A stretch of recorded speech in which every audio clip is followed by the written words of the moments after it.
karena insya Allah ada nyamuk terus ila yaumil kiamah. Itu kan teman tidur kita, paham? Makanya kamu kompromi dengan nyamuk, sekali-kali jangan dicablek, ini ayatnya Allah. Ya bila perlu dicium, dielus-elus gitu, karena saya yakin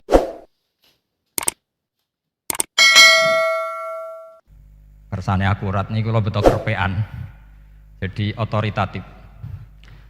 Karena kalau dalam pendapat ulama, kalau seorang mubalek atau seorang ulama atau siapa saja kok ngomong tanpa teks itu dia tersangka sebagai musyarek. Musyarek itu menandingi syariatnya Rasulullah SAW. Dengan pikiran-pikirannya, dengan jargon-jargonnya. Jadi itu masalah besar kalau dalam tradisi ulama, karena pikirannya tidak musalsal, tidak ada silsilahnya ila Rasulillah SAW. Makanya saya meskipun banyak orang percaya ngaji di mana-mana itu bawa kitab. Satu ya tadi niat ngerpek tadi supaya saya dulu masih ingat zaman di sarang itu kalau tes itu banyak yang bawa kitab. Ketika ditanya ini namanya ngerpek, enggak Pak, mutolaah itu tanpa batas.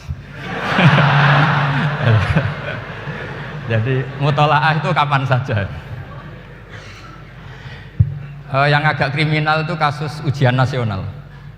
Itu ada seorang guru SD, ini kisah nyata, ingin membocorkan ujian apa? Nasional, itu kan jelas kriminal itu. Si guru SD tadi berdalih gini, wong ujiannya mungkar nakir saja dibocorkan, apalagi ini ujian negara. Karena semua kiai itu kan mengajari kita marrobuka waman nabi, itu kan mengecewakan mungkar nakir, artinya kan membocorkan ujian. Singkat cerita kiai tadi itu, guru tadi, kalau nggak percaya tanya Gus Bah. Akhirnya rombongan guru SD tanya ke saya, apa betul Gus ujian boleh dibocorkan? Analoginya kiai-kiai bocorkan ujiannya siapa? Mungkar nakir. Karena saya ya NKRI harga mati, saya bilang tertawa-tawa. Kalau saya jawab nggak kriminal dimarahin polisi. Kalau saya jawab kriminal, analoginya dengan mungkar nakir memang yang membocorkan itu apa? Nggak usah diteruskan, kalau saya bilang boleh nanti jadi kriminal. Dan agama ini adalah analogi itu kias. Sehingga saya di sini insya Allah serius sekali membawa makalah mukjizatnya Quran. Kenapa demikian? Memang saya merasakan dan semua yang hadir di sini pasti merasakan bahwa mukjizatnya Quran itu luar biasa. Sehingga kita satu-satunya umat yang nggak ditunggui Rasul, tapi kualitas iman kita insya Allah menyamai periode-periode sahabatnya Rasulullah SAW. Tapi syaratnya tadi ya, dengan pikiran yang sama, dengan teks yang sama, dengan rasa yang sama, dengan kejiwaan yang sama. Caranya gimana supaya sama? Kita harus terus membaca teks. Teks itu mengingatkan kita. Misalnya begini, yang dikatakan mukjizat itu kan sesuatu dahsyat yang dalam nalar manusia itu nggak mungkin terjadi. Misalnya ontanya Nabi Soleh keluar dari batu besar, itu kan satu peristiwa yang akal manusia tidak sampai. Begitu juga tongkatnya Nabi Musa membelah Laut Merah, yang akal manusia itu tidak sampai. Tapi pikiran itu menurut mazhab kita yang waras ini, saya ulang lagi, kita yang waras itu pikiran kriminal, itu salah. Saya ulang lagi ya, kita semua kan umatnya Rasulullah SAW. Semoga benar-benar umatnya Nabi, bukan Islam yang kumat. Karena orang Islam itu pilihannya hanya dua, kalau nggak bersatu semat Islam ya Islam yang kumat. Kumat itu agak gitu, namanya kumat dalam bahasa Jawa. Begini, saya ulang lagi ya. Yang dikatakan mukjizat itu amrun khariqun lil adat, sesuatu yang luar biasa, kemudian dalam tanda kutip yang manusia itu tidak mampu. Sehingga itu dikatakan mukjizat, seperti tongkatnya Nabi Musa dan untanya Nabi Nuh yang keluar dari batu apa? Besar. Kalau kalian ingin jadi wali, pikiran seperti itu udah akan jadi wali. Gagal itu di KPU gagal. Jadi nggak usah sampai MK, di KPU sudah gagal. Kenapa demikian? Pertanyaannya begini. Memangnya sesuatu yang wajar kita lihat keseharian itu dalam kemampuan manusia? Saya ulang lagi, memangnya sesuatu yang biasa saja, yang normal saja itu dalam kemampuan manusia? Enggak juga kan. Manusia bisa enggak bikin unta? Yang wajar saja, yang lewat indukan. Bisa enggak? Enggak kan? Manusia bisa bikin laut enggak? Enggak kan? Jadi kalau mukjizat itu dengan definisi sesuatu yang manusia tidak mampu, memangnya keseharian alam ini manusia mampu? Enggak juga kan? Nah, karena agama Islam dengan logika itu, Rasulullah SAW menolak mukjizat yang seperti itu. Ya menolak mukjizat yang seperti itu. Makanya saya bilang pikiran pertama tadi itu kriminal, karena itu ditolak oleh Rasulullah SAW. Karena ya itu tadi, kalau itu dituruti, lama-lama kita tidak tahu kedahsyatan ciptaan Allah keseharian. Makanya ketika Rasulullah diminta laula utiya mislama utiya Musa, ya Muhammad itu punya mukjizat kayak tongkat Nabi Musa. Kasolihin Nuh, kasolihi Soleh, apa karena koti apa? Soleh, sebagaimana untanya Nabi Soleh. Apa jawabnya Allah? Wa ma min dabatin fil ardi wala ta'iri yatiru bi janahihi illa umamun amsalukum. Bagian dijawab inna fi khalqis samawati wal ardi wa ikhtilafil laili wan nahar sampai saat terusnya wa tasrifir riyah saat terusnya la ayatil liqaumi yaqilun. Karena logika yang terbangun begini, dan ini saya ulang lagi, ini syarat utama jadi wali. Ini masih satu poin. Nanti ACC-nya nunggu ketua-ketuanya. Tapi kamu jangan bayangkan wali itu kayak Sunan Kudus tunda. Jadi kalau kamu jadi wali itu maknanya kullu mukminin waliyullah itu diikhyakan banyak. Setiap mukmin itu walinya Allah. Tapi maknanya gini, waliyullah itu wong sing disakeni Allah itu. Jadi enggak usah dimaknani kekasih Allah. Ya. Jadi karena dalam bahasa Arab itu waliyul yatim adalah orang yang kasihan sama anak yatim sehingga diurus segala keperluannya. Perempuan yang perawan punya bapak namanya apa? Wali. Artinya si bapak sayang sama putrinya disebut apa? Wali. Jadi nanti kalau kamu jadi wali dengan makna yang tadi kullu mukminin waliyullah. Setiap mukmin adalah orang yang dikasihani Allah. Dan insya Allah semua kita masuk, paham ya? Ya enggak wali songo itu baru maknanya waliyullah sing disayang Allah. Kayaknya kita belum daftar yang ke situ nanti itu. Ada urutannya. Saya ulang lagi ya. Kalau kita mengakui kudrohnya Allah nunggu mukjizat, yaitu nunggu tongkatnya Nabi Musa membelah Laut Merah, nunggu ada onta keluar dari batu, maka itu kecelakaan besar dalam tauhid, kecelakaan besar dalam kesaksian kudratullah. Kenapa? Karena alam yang kita lihat keseharian juga tidak dalam kemampuan kita. Alam yang kita lihat keseharian juga tidak dalam kemampuan kita. Misalnya begini, kalau kamu melihat nyamuk, itu pertama Quran turun tentang nyamuk, itu orang munafik komentar, wah Tuhannya Muhammad kurangan stok, sampai contoh saja hanya seekor nyamuk. Tapi apa kata Allah? Innallaha la yastahi ayyadriba masalam ma ba'udatan fama fawqa. Nyamuk itu bukan sekedar kecilnya. Tidak usah kamu bikin nyamuk yang ada nyawanya, itu terlalu sulit. Sampean semua tak suruh bikin patungnya nyamuk. Gampang mana bikin patung nyamuk sama gajah? Gak usah dikasih nyawa. Terus cari tatahnya itu dari mana, orang Jepara pun tidak akan bisa. Belum nanti bentuk alat kelaminnya, belum nanti uratnya alat kelamin, belum nanti punya jantung, jantung punya urat, jantungnya nyamuk juga punya kuman, kumannya juga punya organ tubuh, organ tubuhnya punya urat. Apa itu tidak lebih dahsyat ketimbang tontonan mukjizat yang diperagakan para nabi-nabi sebelum Rasulullah Shallallahu Alaihi Wasallam? Maka sebetulnya ketika Quran saya katakan mukjizat ila yaumil qiyamah adalah pertunjukan Allah bikin nyamuk. Innallaha la yastahi ayyadriba mathalam ma ba'ud. Itu bagi orang alim percontohan nyamuk itu lebih dahsyat ketimbang percontohan mukjizat Nabi Musa membelah Laut Merah, juga lebih dahsyat ketimbang pertunjukan Nabi Soleh ketika mengeluarkan unta dari apa? Batu. Dong, jelas nih. Maka umat Rasulullah, terutama ulamanya harus ngomong seperti ini terus. Dengan cerita seperti ini, maka Quran jauh lebih dahsyat. Makanya mukjizatnya Quran tanpa apa? Batas. Jelas ya.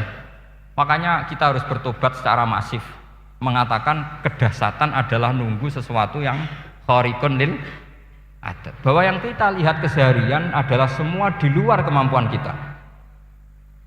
Lah kita ini kan keliru, yaitu tadi, wah onta keluar dari apa? Batu. Laut Merah terbelah, ini dahsyat, manusia tidak akan mampu. Memangnya manusia pernah mampu bikin laut? Memangnya manusia pernah mampu bikin nyamuk? Memangnya manusia pernah mampu bikin telur ayam? Karena keseharian seakan-akan ini tidak ayatnya Allah Ta'ala. Itu kebodohan. Makanya tidak mungkin jadi wali. Yang jenis seperti ini ya gak jadi wali. Sama tenang saja, nanti saya paling nggak sampai 1 jam karena saya tidak biasa ngaji umum. Saya mau itu karena hormati mbah saya, karena buyut saya itu orang Damaran, namanya Mbah Hafsah. Hafsah binti Maksum bin Soleh bin Asnawi Sepuh. Jadi saya ini ya turunan asli orang Kudus. Jadi saya datang tidak dalam rangka hormat jenengan, hormat mbah saya sendiri sebetulnya. Jadi jenengan tidak punya hak adami sama saya, karena saya datang tuh hormat mbah saya. Tapi saya ingin melatih iman yang benar. Saya ulang lagi, saya ingin melatih iman yang benar karena ini penting. Sehingga Allah cara menjelaskan iman itu ya inna fi khalqis samawati wal ardi. Kamu lihat saja langit dan bumi. Seterusnya sampai waqtilafil laili wan nahar, sampai wal fulkil lati tajri fil bahri, terus sampai wa tasrifir riyah. Ini semua tontonan yang kita lihat semuanya di luar kemampuan kita. Itu tadi contoh paling gampang nyamuk, kayak apa? Apapun profesornya seseorang, apa bisa bikin nyamuk? Tidak usah yang bernyawa, patungnya saja. Coba nyamuk itu punya organ tubuh enggak? Punya. Organnya ada kumannya enggak? Ada. Alat kelaminnya ada bolongannya enggak kira-kira? Ada. Kayak apa sulitnya? Jadi andaikan saya ke umatnya Nabi Musa terus bengkei lah sama Nabi Musa, ini gue Nabi Musa keren punya tongkat. Saya akan bilang Rasulullah lebih keren karena punya Quran. Anda di sini makna kenapa mukjizatnya Quran dikatakan afdolul mukjizat, mukjizat paling keren, paling hebat. Karena menjadikan manusia punya nalar yang lebih objektif. Artinya lebih objektif, kenapa kita hanya kagum dengan sesuatu yang dahsyat? Dengan alasan kita tidak mampu. Memangnya dengan hal-hal yang keseharian kita mampu? Tidak juga kan? Jelas ya? Mohon bener nih ya? Mohon bener di mana ini? Mohon gini malam selai didandani bareng-bareng. Mohon bener ya? Sehingga iman di era Rasulullah SAW itu gak lagi butuh sesuatu yang khariqun lil. Kedua pertimbangannya Rasulullah Muhammad SAW, mukjizat yang khariqun lil adat itu resikonya lebih tinggi untuk tidak abadi. Nanti saya bacakan takbirnya. Misalnya tongkatnya Nabi Musa itu hanya disaksikan oleh orang yang di era itu pun yang kebetulan menyaksikan. Saya ulang lagi ya, resiko mukjizat mahsusah istilahnya, mukjizat yang bisa dilihat dengan indera, itu resikonya hanya dilihat orang yang di saat itu menyaksikan. Gimana? Ini prosedur. Agak gaul nih. Ngangge peci, mboten. Terus gimana? Oke. Saya teruskan lagi ya. Niki mau normal nih. Mboten kebanteran nih. Mboten kebanteran nih. Saya ulang lagi ya. Jadi yang dikatakan mukjizat itu seringnya kan dikasih definisi satu pertunjukan yang di luar kemampuan manusia. Sehingga tongkat Nabi Musa membelah Laut Merah disebut apa? Mukjizat. Ontanya Nabi Soleh keluar dari batu disebut apa? Terus lucunya disebut alasannya karena manusia tidak mampu. Memangnya manusia mampu bikin onta normal yang lewat indukan? Mampu enggak? Enggak. Artinya umatnya Rasulullah lebih sering melihat kekuatan Allah Subhanahu wa ta'ala kulla waqtin wa hinin, setiap saat, karena cara berpikir sudah dibenahi Al-Qur'anul Karim. Paham ya? Maka untuk jadi wali umatnya Nabi itu lebih mungkin karena melihat kedahsyatan Allah setiap saat. Tidak usah nunggu sesuatu yang super kayak apa? Kan filakil bahri, sebagaimana laut terbelah oleh tongkatnya Nabi siapa? Musa. Terus ketiga, kalau logika mukjizat gini itu terus menerus seperti yang dialami Nabi Musa, resikonya adalah umat selalu menuntut hal yang aneh-aneh dan melupakan hal yang pokok. Itu lebih bahaya lagi. Misalnya begini contoh gampang.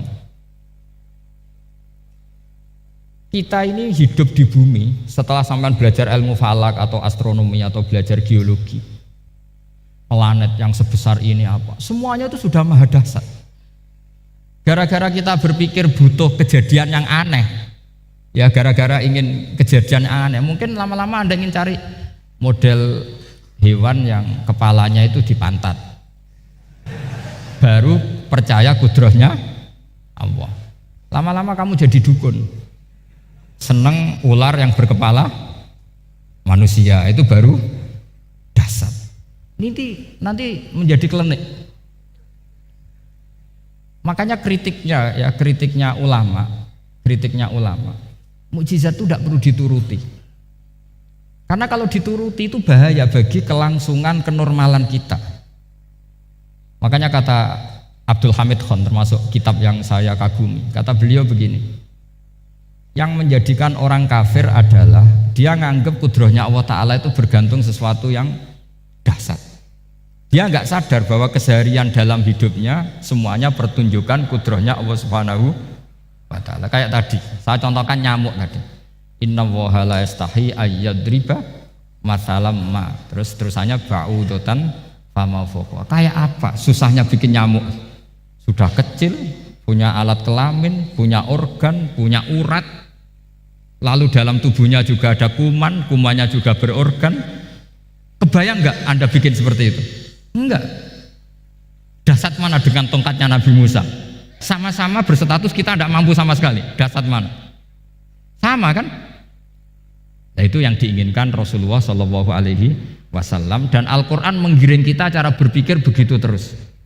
Sehingga Quran cukup menghentikan wa ma min dabbatin fil ardi wala ta'iri yatiru bi janahaihi illa umamun amsalukum. Sebetulnya burung yang setiap hari terbang, yang setiap hari lewat Anda, itu semuanya bukti kekuasaan Allah Subhanahu wa Ta'ala. Tidak usah nunggu kejadian-kejadian super dahsyat. Terus keempat, korbannya para kiai, termasuk saya. Jadi nanti kalau saya tidak bisa haji terbang, wah tidak kiai, tidak bisa terbang, tidak bisa kayak Harry and Potter misalnya gitu, tidak bisa kayak Harry. Jadi nanti kiai juga dituntut gitu, bisa terbang kayak Aladin. Jadi nanti repot. Semua kebenaran agama bergantung pimpinannya ini punya kedahsyatan itu. Akhirnya celakanya apa? Ada orang yang pura-pura dahsyat tapi penipu, kayak kasusnya Dimas Kanjeng. Oh nggih. Mboten apa-apa, sing penting ini lancar mon. Nggih nggih.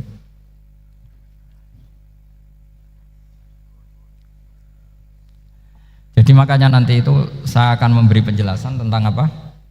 Mukjizatnya Al-Qur'an, kenapa disebut mukjizat paling dahsyat. Ini saya bacakan tag pokoknya ya supaya sampean tahu. Ini tabarruk sama Imam Bukhari ya. Redaksi yang diriwayatkan Imam Bukhari, qala Nabi sallallahu alaihi wasallam, ini ikut kitab Fadhailil Quran. Ma minal anbiya'i nabiyyun illa u'tiya minal ayat ma misluhu amana alaihil bashar. Wa inna ma kana alladhi utituhu wahyan awhahu wa ilayya fa arju an akuna aktsarahum tabi'an yaumal qiyamah. Jadi semua nabi punya mukjizat, yang lewat mukjizat itu orang dipaksa iman. Karena dahsyat tadi, saking dahsyatnya terus cocok tidak cocok itu percaya. Tapi kata Rasulullah, mukjizat saya itu berupa wahyu, yaitu Al-Quran, dan saya berharap dengan mukjizat itu saya adalah nabi paling banyak pengaruhnya yaumal qiyamah. Maknanya paling banyak orang yang iman. Terus di sini dikomentari oleh syarehnya ya, oleh penyarahnya yaitu Ibnu Hajar Al-Asqalani. Ya saya baca Arabnya saja. Sama harus pura-pura paham jadi keren. Jangan minta saya terjemah nanti harus pura-pura paham. Bagus kok, mantas sabah bi qaumin fa wa minhum. Jadi bergaya orang kaya ya dikira apa? Kaya. Bergaya ulama ya dikira apa? Ulama. Nanti bergaya wali juga dikira wali. Saya baca ya, ini luar biasa menurut saya. Al makna annal mu'jizati al madiyata kanat khissiyatan tusyahadu bil absor kana qoti soleh wa asa Musa wa mu'jizatul Qur'ani tusyahadu bil basirah. Jadi kayak tadi, kedahsyatan tongkat Musa itu karena apa? Laut kok bisa dibelah sebuah tongkat, itu aneh. Kalau maknanya aneh adalah di luar kemampuan manusia, nyamuk lebih aneh. Kayak apa susahnya bikin organ apa? Nyamuk yang sekecil itu. Artinya bedanya apa? Tongkatnya Nabi Musa dengan pertunjukan nyamuk yang sama-sama mengarah satu titik, yaitu mengakui absolutisme kudrahnya Allah Subhanahu. Sama ndak? Sama. Sehingga umatnya Rasulullah tidak perlu ditunggoni mukjizat simsalabim. Cukup penalaran akal. Ini namanya basirah apa? Basirah. Nggih jelas ya? Mohon sampean ra usah kepen roh tongkatnya Nabi Musa toh. Cekap melihat apa? Nyamuk. Ya sudah bagus, sudah maju, sudah keren. Ya jelas ya. Li'annal ladzi yusyahadu bi'ainir ra'si yang qaridu bingkiradi musyahidihi walladzi yusyahadu bi'ainil aqli baqin yusyahiduhu kullu man jaa ba'dal awwali mustamirron. Sesuatu yang dipertontonkan lewat sesuatu yang fisik kayak tongkat Nabi Musa, itu yang percaya langsung tentu yang melihat. Setelah itu ada yang percaya, ada yang enggak. Bisa saja itu hoax, bisa saja macam-macam. Tentu yang enggak percaya tentu salah, ya kita sepakat. Tapi tetap saja yang enggak menyaksikan itu bisa saja enggak percaya. Paham ya? Tapi logika kedahsyatan nyamuk, siapapun yang punya nalar percaya. Artinya giringan Al-Quran untuk melihat mukjizat itu kedahsyatan Allah bikin nyamuk itu abadi ila yaumil kiamah, dan siapapun yang waras akan ikrar dan tetap menyaksikan, karena insya Allah ada nyamuk terus ila yaumil kiamah. Itu kan teman tidur kita, paham? Makanya kamu kompromi dengan nyamuk, sekali-kali jangan dicablek, ini ayatnya Allah. Ya bila perlu dicium, dilus-lus gitu. Karena saya yakin yang hadir di sini andekan melihat tongkatnya Nabi Musa kira-kira dilus-lus enggak? Kira-kira? Andekan loh, kamu punya kesempatan melihat tongkatnya Nabi Musa, gimana? Dilus-lus, dikai mori, dikai kembang 7 taman, kan gitu. Tapi kenapa nyamuk enggak kamu begitukan? Toh sama-sama ini ayatnya Allah yang luar biasa. Makanya ini ngaji di sini saya ulang lagi, sama ndak perlu merasa punya hak adami sama saya, karena saya memang buyut saya kandung itu orang Gamaran, namanya Mbah Hafsah. Hafsah itu binti Maksum bin Soleh bin Asnawi Sepuh. Jadi saya ini termasuk turunan beliau yang keluar dari Kudus di Rembang. Karena mbah saya kandung itu sepupunya Mbah Sahal, ya sama Mbah Sahal, ibunya Badiah. Badiah ya putrinya Mbah Hafsah ini.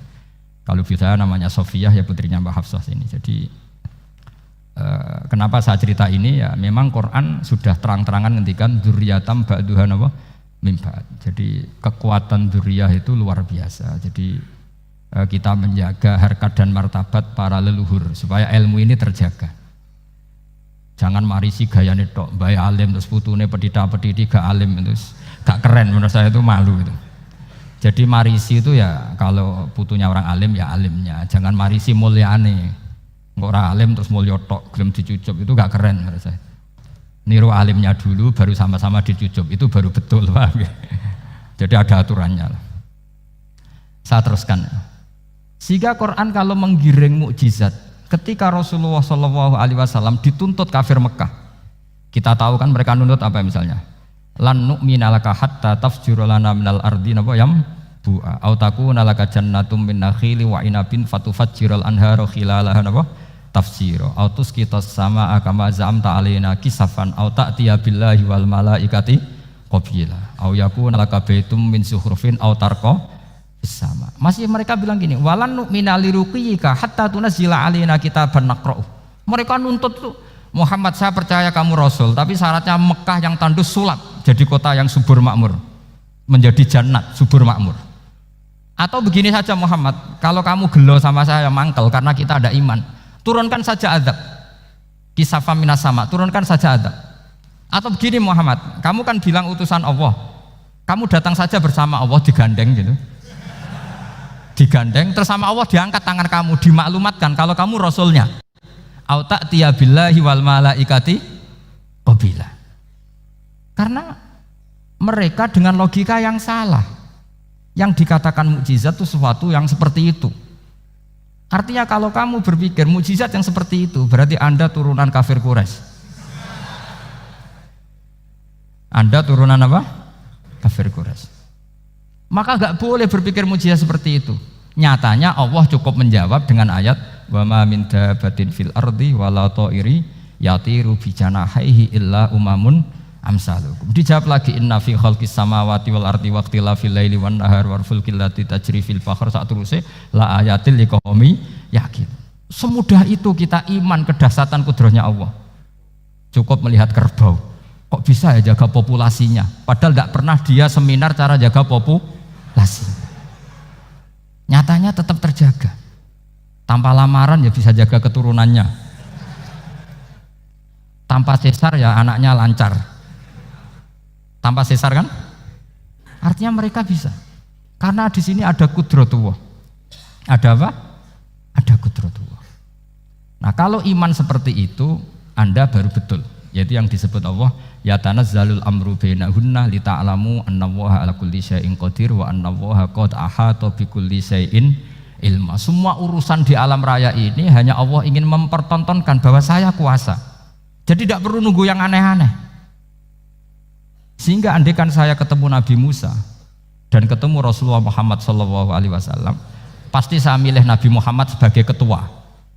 Karena Nabi Muhammad yang bikin sarana iman dengan sarana yang seluas-luasnya, dan sarana ini tidak habis dan ada di mana saja, yaitu sarana ikrar bahwa Allah kudroh dan kudrohnya tanpa batas. Nabi bikin sarana apa saja, melihat langit, bumi, lautan, nyamuk, hewan, semuanya sarana untuk ikrar kudrohnya Allah Subhanahu wa ta'ala. Sementara Nabi Musa mempertontonkan hanya nunggu mukjizat sing khariqun lil adat. Paham ya? Makanya wajar kalau Nabi bergelar Afdholul Anbiya Sayyidul Awwalin wal Akhirin. Karena memang lebih efektif cara menggiring supaya orang iman. Sekarang sudah tahu kenapa Nabi jadi Sayyidul Awwalin wal Akhirin? Sudah ya? Mungkin kemarin tahu tapi gak tahu logikanya. Pokok iman. Seliwat ke musola ngaji iman. Itu iman yang kurang betul itu, karena tanpa nador. Itu namanya taklid yang statusnya mukhtalaf alaih, masih disidangkan di MK, paham ya? Iman. Jadi iman taklid itu iman yang masih disidangkan oleh para ulama. Ada hakim yang bilang sah, ada hakim bilang tidak sah. Tanya anak-anak Qudsiyah. Imanul muqallid itu mukhtalaf alaih apa mujma' alaih? Mukhtalaf alaih. Kalau imanu ahli nadhar mujma' alaih. Insyaallah barokahnya ngaji ini semuanya min ahli nadhar, apa? Min ahlin, jangan amin sudah jadi, ini sudah jadi ini. Kalau amin kan masih berdoa, bisa makbul bisa ndak boleh iman kok. Ayo iman kepada Allah dan Rasul, amin, ndak boleh. Sesuatu yang pasti ndak boleh diamini, itu kan jadi kacau nanti. Harus bilang apa? Sami'na wa ta'na. Nanti lama-lama kamu disuruh Allah, ayo sholat, amin. Ndak boleh, jadi amin itu ada aturannya. Tapi bukan berarti saya nyalahkan jenengan, enggak. Ya memang salah gitu. Jadi enggak usah disayang, memang statusnya salah. Ya saya ulang lagi ya. Berarti Rasulullah adalah Rasul yang sukses membuat sarana orang kembali ke Allah, mengakui kudrohnya Allah dengan sarana apa saja. Melihat rumput, melihat hewan, dan hewan itu ya apa saja. Gabah itu apa saja. Hewan yang melata di bumi apa saja, semua bukti kudrohnya Allah. Bahkan Rasulullah sukses membiarkan umatnya enggak ditunggui beliau tetap iman. Mergo ditunggui konsep sing super ngene kok Al-Qur'anul Karim. Jelas ya? Tapi caranya memahami ya seperti yang saya terangkan ini. Ya saya baca lagi ya yang jadi annal mu'jizati pakai jamak muannas salim, annal mu'jizati al-madiyata, mukjizat-mukjizat yang sudah kelewat itu kanat khisiatan, bersifat fisik, tusyahadu bil absor, hanya bisa dilihat dengan mata kepala, karena qoti soleh wa aso Musa wa mu'jizatul Qur'ani tusyahadu bil basirah. Sementara mukjizatnya Quran disaksikan dengan mata hati, dan setiap orang punya mata hati. Fayakunu man yattabi'uhu li ajliha aksar li annal ladzi yusyahadu bi ainir ra'si yang qaridu bingkirodi musyahidihi walladzi yusyahadu bi ainil aqli baqin yusyahiduhu kullu man jaa badal awal mustamirron. Sesuatu yang dilihat dengan mata kepala Setelah para saksi ini meninggal, maka setelahnya mencari-cari, bisa percaya, bisa enggak. Tapi mukjizat yang disaksikan mata hati, siapapun percaya dan sampai ila yaumil kiamah. Dan tentu Quran lebih unggul dalam hal ini. Dan insya Allah kita semua adalah ahli Quran. Yaitu harus punya kesimpulan falam mata bayana lahu qala a'lamu annallaha ala kulli syai'in qadir. Sebagian ayat wa li ta'lamu annallaha ala kulli syai'in qadir wa annallaha qad ahata bi kulli syai'in ilma. Itu kenapa mukjizatnya Quran dasar. Itu yang gampang-gampang ya, melihat nyamuk, unta, kerbau itu yang gampang. Anda tak naikkan kelas sedikit menjadi agak ilmiah. Misalnya begini, kamu ahli falak. Misalnya kayak Batu Rehan ya. Itu pasti tahu kalau matahari dan rembulan dibikin Allah itu asyamsu wal qamaru bihusban. Bahwa matahari dan rembulan dibikin ini untuk hisab. Walladzi ja'ala syamsa diya'a wal qamara nura wa qaddarahu manazila li ta'lamu 'adadas sinina wal hisab. Sehingga ketika ternyata betul Samsiyah bisa dihitung menjadi tahun Samsiyah yang oleh bahasa milenial disebut Masihiyah. Sayyidina Umar agak tersinggung. Sebetulnya yang namanya hisab itu tidak ada hubungannya dengan Masehi dan Hijriyah, itu tidak ada. Semua berdasar matahari atau apa? Rembulan. Lah sialnya yang Samsiyah ini oleh bahasa internasional disebut apa? Masihiyah. Makanya Sayyidina Umar marah terus bilang ya sudah kalau gitu Qamariyah bikin apa? Hijriyah. Jadi itu sebenarnya nama politik. Sebetulnya kalau objektif yang jadi ukuran ya Samsiyah sama Qamariyah. Berhubung ini sudah diambil tetangga partai sebelah, akhirnya ya kira-kira gitu loh. Jadi kira-kira seperti itu. Akhirnya kita namanya apa? Hijriyah, apa Samsiyah sama apa? Hijriyah. Sebetulnya yang asli ya Samsiyah, Qamariyah. Tapi nggak apa-apa lah. Dunia itu mesti ada politiknya. Lah yang repot orang-orang fanatik hukum pakai bahasa nasional, itu repot. Jadi misalnya kematian Yesus Kristus, itu mesti Batu Rehan kan nggak percaya. Akhirnya ditambahi kematian Sibeh. Karena kalau bilang iya kan percaya, makanya ditambahi apa? Sibeh. Karena menurut orang Islam berkeyakinan Nabi Isa itu nggak terbunuh, maka ditambahi apa? Sibeh.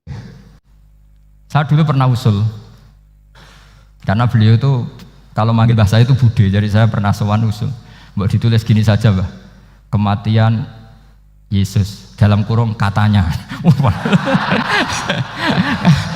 Tapi mungkin terlalu vulgar ya, jadi akhirnya dibikin apa? Sibeh ya? Di kalender Kudus kan apa? Sibeh ya, ditambahi Sibeh. Ya nggak apa-apa lah, yang penting keyakinannya masih benar gitu. Jadi masih benar.